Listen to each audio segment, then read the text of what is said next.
আহারে জীবন, মানুষের জীবন কতটা মধুময়, কতটা বৈচিত্র্যময়। একটু ভুলের কারণে এই জীবন থাকে না। চট্টগ্রাম যাওয়ার পথে সীতাকুণ্ড বাজারের আগে রেদওয়ান ফিলিং স্টেশন পার হয়ে হাতের বামে, হয়তোবা ঘুমের ঘোরে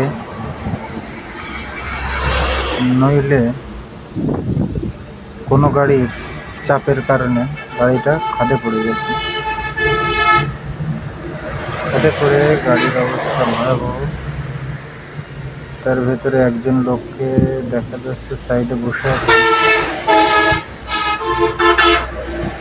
আর একজনের কোনো খবর নাই।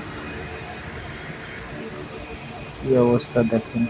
তাই গাড়ি ঘোড়া চালানোর সময় আপনারা একটু সাবধানতা অবলম্বন করবেন এবং সাবধানে গাড়ি চালাবেন। চোখে ঘুম নিয়ে কখনো গাড়ি চালাবেন না, দয়া করে। একটু দেরিতে জায়গা পৌঁছাবেন তাও ভালো, কিন্তু অতি দ্রুত পৌঁছানোর চেষ্টা করবেন না। ধন্যবাদ।